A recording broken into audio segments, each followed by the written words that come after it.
In the previous video, we looked at sending out a broadcast invitation, specifically a broadcast fax, to a list of subcontractors and suppliers that were in the bid vendor database that we had selected from a master vendor database.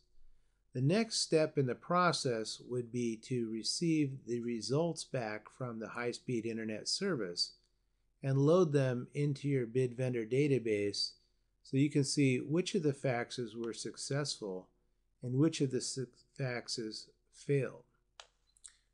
To do that, you would go to the vendors menu and pick Import the fax results. Having received the email back from the service, you would copy the text file that comes in the email into your desktop and then import it using the Import Fax Results feature, which will fill in the success or failure of the faxes or the fax results. To see the vendor database information for this bid file, the one that we specifically attached to it, there are filters that will show you the information in regards to the subcontractors and suppliers. Most of the filters inside of PrimeBid are used to display bid information, division, section information, cost information that are going on during bid day in the bid analysis process.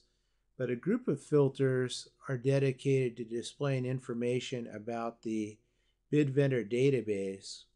At the bottom of the filters menu is a cascading menu with a list of different filters that show information about the bid vendor database. These are different layouts on the screen that are related to the bid vendor database.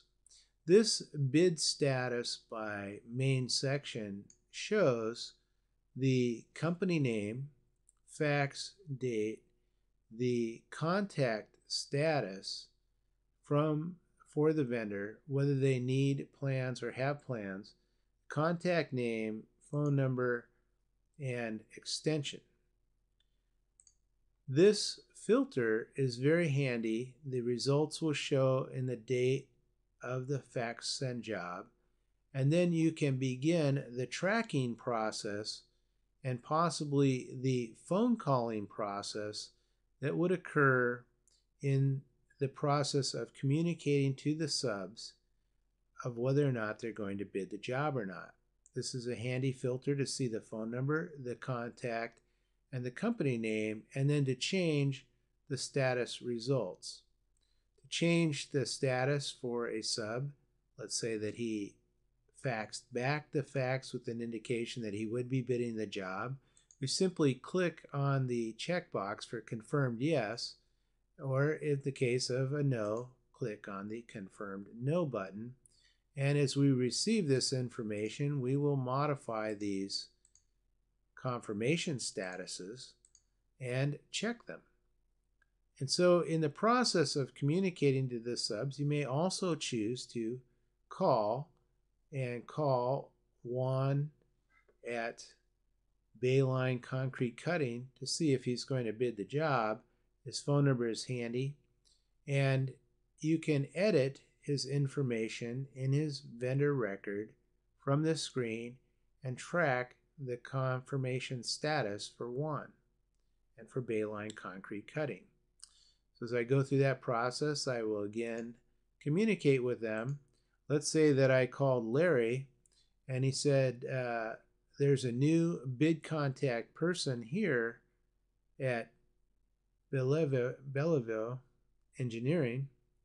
And if there was, I can then highlight the name of the company, right-click, pick Edit Vendor Data, and it will bring up the screen for that vendor record, in which case I can edit the information, changing the contact information on that screen, accepting it, and closing. As a result, later when I go through the process of updating the master vendor database with the bid vendor database, those edits that I make during the invitation tracking process will update the master vendor database. Also, I can have a floating project contact notes window showing notes that are put in regards to the vendor. This window will float. What that means is that if I put in a note for this company and I called and left a message on voicemail for Larry, and I then accept that note will remain with the vendor, have a created and edited date, and as I move through the vendors on the list, I will see the notes. So here, if I'm moving down through the vendors and I get to Bellevue Engineering, then I'll see that note pop up. And this is note 1 of 1, and I can have several notes that track several phone conversations. So I can review the notes and see what the notes are for each vendor on the list, as well as seeing the tracking status. And this note floats over the top of the window as long as I keep it open. I'm going to close it and look at what a print preview would look like of this particular filter. The filters in PrimeBid can be previewed and optimized to be in a printout. That printout could be used on bid day as a sheet that would show me what the status was, the company name, the contact, and the phone number, and each of the bid vendor database filters can be displayed in a window like this and can be modified as far as the print options go before they're actually printed. This can be very handy to have a paper copy on bid day. You may have a scenario where you want to call a group of vendors, you want to find out information from them, whether they're going to be bidding the job, and having a physical printout is handy. However, these filters can also be run on screen by one of the team members during bid day to look up this bid vendor database information. So the process is tracking the status of them.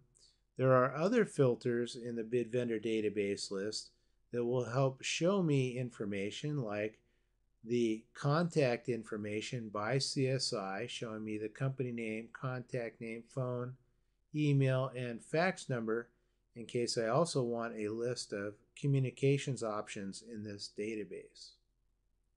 These filters are all printable like the one we saw before. We can have the opportunity to print them.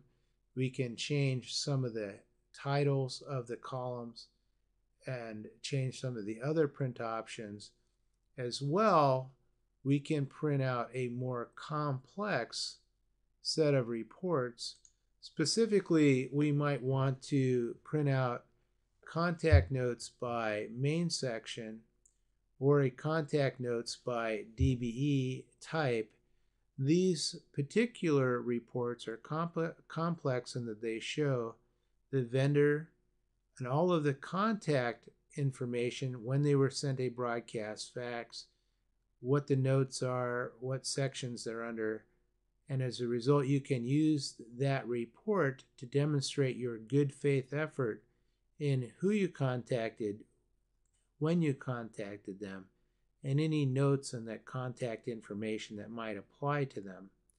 So you do have the ability to track the vendors not only by the section of work that they're doing, but also by their DBE type, which will come into play if you have DBE requirements on a job.